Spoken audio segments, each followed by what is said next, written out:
In tonight's case, I take you back to the summer of 2014, Spain. Costa del Sol, a humid August night. A taxi pulls up outside a quiet villa in Estepona, a place tucked away from the bars and tourists. Ex-boxer Jamie Moore steps out, merrily drunk from a night on the tiles, thinking only of getting back inside and getting his head down. A figure glides in behind him from the darkness. As he turns, he sees a ghoulish masked face pointing a gun at him. Then, the crack of gunfire, echoing across the silent night air. Within seconds, one of Britain's most respected boxing trainers was lying on the ground, bleeding out, at the gates of a villa owned by Ireland's most wanted man. To understand the weight of what happened in Spain, you need to know who Jamie Moore really was. Raised in Salford, Greater Manchester, Moore was shaped by hard gyms, unforgiving sparring, and the kind of old school training that either makes you or breaks you. Nothing came easy. He earned every round. He broke through the British scene with a pressure style that forced opponents backwards. Constant pace, constant threat, no space to breathe. His rivalry with Liverpool's Michael Jones became its own chapter in boxing history. A full trilogy. Their first fight saw Moore win the British and Commonwealth titles. Their second ended in controversy when Moore was disqualified for punching on the break. The third settled everything. Moore stopped Jones in the sixth and closed the book for good. But the rivalry that defined him came against another young contender, a man he would one day train, Matthew Macklin. Their first fight was savage. Neither boxers refused to back off. Moore edged it, but the margins were razor thin. The rematch became something else entirely, a war. Devastated, but I think even when I came around in the hospital, Jamie was there, Ricky Hatton was there, Billy Graham, my dad, everyone, Kerry Kays, there was a lot of people there, and it quickly came. I quickly realised that I mean, I couldn't really remember at that point, but I could tell by the way everyone was talking that it had been an epic battle. But something changed between them that night. Respect, connection, a bond forged in blood, exhaustion, and mutual understanding.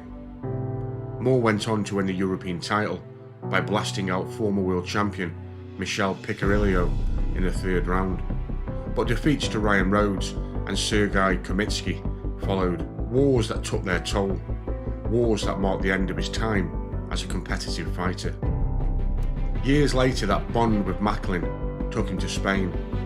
Macklin was running a gym out there, a gym that would evolve into what the world came to know as MTK. Moore was there to train fighters, to pass on the lessons he had learned the hard way. He had become one of the most trusted voices in British boxing. Calm, measured, no ego, just experience. Outside the ring, he lived quietly. A family man, no criminal ties, no history with dangerous people, no reason to expect trouble. What happened next cut so sharply against the life he lived. Jamie Moore was the last man anyone expected to find in the middle of a gangland shooting on the Costa del Sol.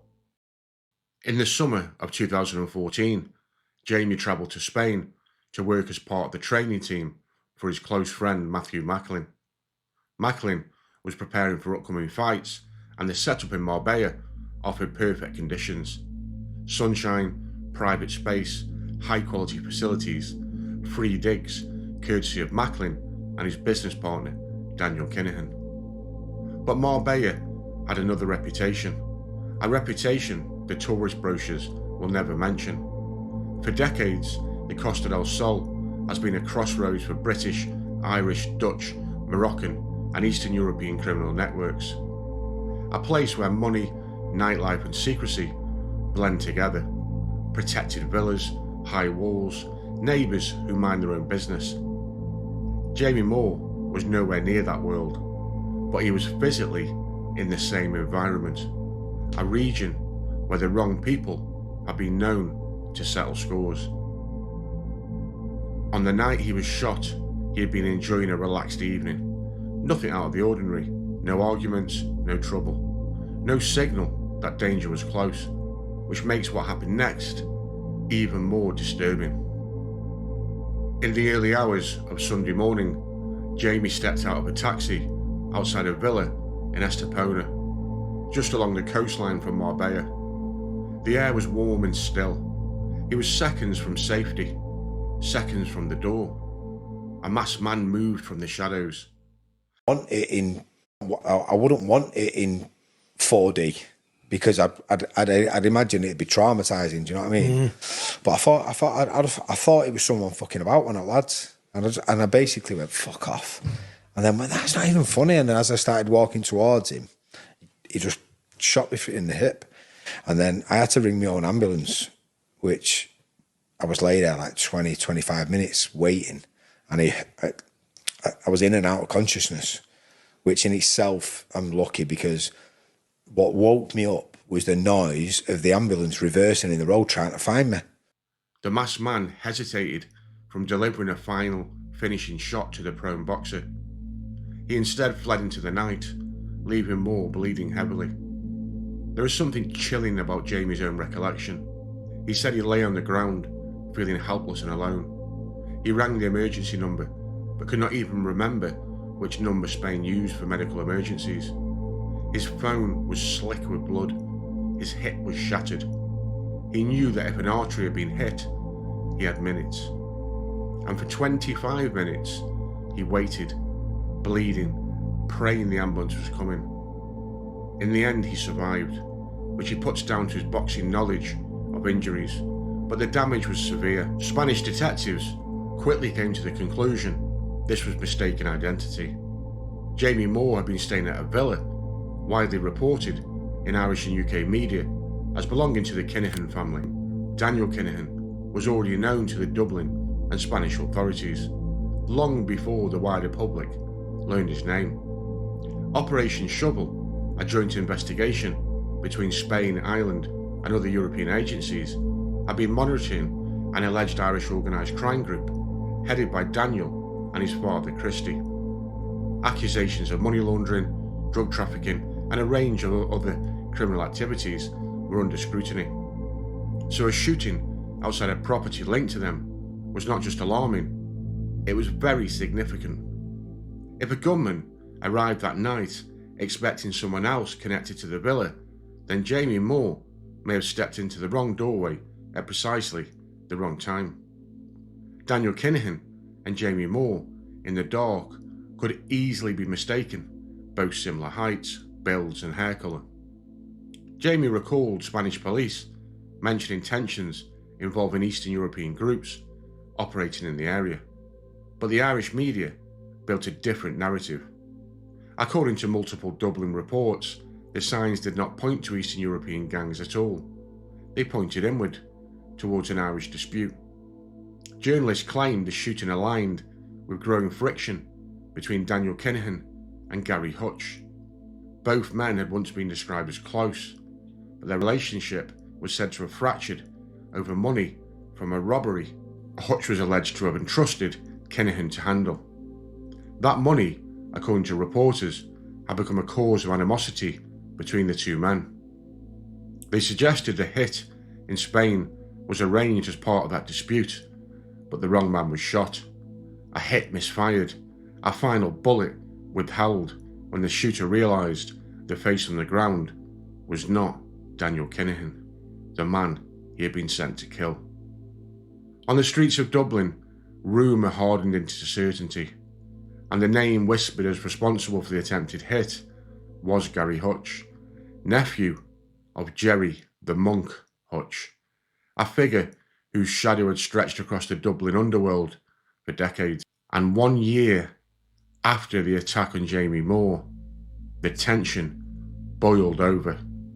The feud between the Kinahan grouping and the Hutch family exploded, hit after hit across Dublin and Spain. A brazen revenge attack at a boxing weigh-in in Dublin that stunned the boxing world. A conflict that would become the bloodiest gangland war in modern Irish history. Many events fed that war, but journalists still point back to one moment, that quiet night in Estepona, a driveway, a mistaken identity, and an innocent boxing trainer from Salford caught at the very edge of a feud he knew nothing about. Jamie survived the attack, but survival was only the beginning. Back home in Salford, he was on crutches within days. The fractured hip, the nerve damage in his lower leg, the insomnia, the flashbacks. Healing from a gunshot is not just physical. It changes the way you move through the world. But the story did not end there. If anything, this is the moment Jamie Moore's second career truly began, because fighters listened differently to a man who was beaten to the edge and come back. His gym in Salford grew in strength and reputation. Carl Frampton joined him and produced some of his best performances under Jamie's guidance. Rocky Fielding worked with him, Jack Catterall, Chantel Cameron, who would go on to become an undisputed champion. Fighters who wanted a voice they could trust. And they definitely trusted Jamie Moore. So much so, he won British Trainer of the Year in 2018. Not because he was the most talented trainer, not because he had huge financial backing, but because he understood pressure at a cellular level.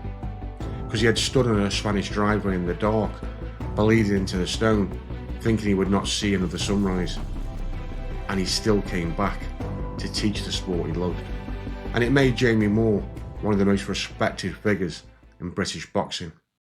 But what of the fallout from the shooting? Jamie Moore was caught in something that had nothing to do with him. A moment tangled in the early shadows of a gangland feud he could never have known existed.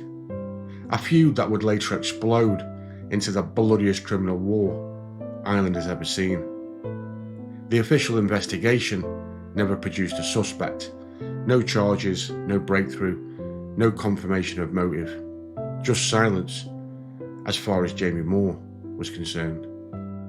And as the feud grew, the world around it shifted.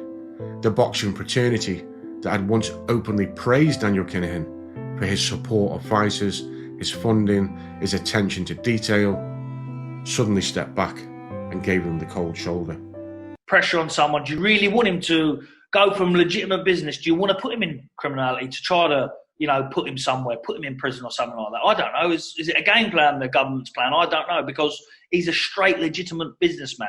And I've known him for a lot of years now. I've never, ever heard him or not one of his family come out of any violent contact to talk about violence, talk about anything like that. Pure boxing and banter. To counter the Kinahan Transnational Criminal Organization, also known as the KTCO. The KTCO has been accused of a wide range of heinous crimes all around the world, including murder and trafficking in firearms and narcotics. Countering transnational organized crime is an urgent priority for President Biden and the U.S. government. Transnational organized crime is a multi-billion-dollar business. The United States sanctioned the Kinahan organization as a major global crime group and announced multi-million-dollar rewards for information. It cut through the sport like a shockwave. Names that once spoke freely went quiet. Partnerships dissolved overnight. MTK was shut down. Kinahan moved deeper into Dubai. A man once photographed beside world champions now found the doors to boxing firmly closed. He was said to have recorded a long interview with James English to give his side of a story that had never reached a courtroom, but the footage was never released. Years later, the Irish state finally brought the Regency case to trial. Jerry Hutch was arrested in Spain, extradited and charged with the murder of David Byrne, a charge he denied. The trial became one of the largest and most closely watched in Irish legal history. In 2023, the Special Criminal Court found him not guilty. Place that timeline beside the summer of 2014. Jamie Moore's shooting came before all of it. A flash in a quiet street, months before Marbella became a murder scene, and a year before the first bodies of the feud began to fall. And through all of this, Jamie Moore remained what he always was, a trainer, a father, a man who walked into a moment that belonged to somebody else.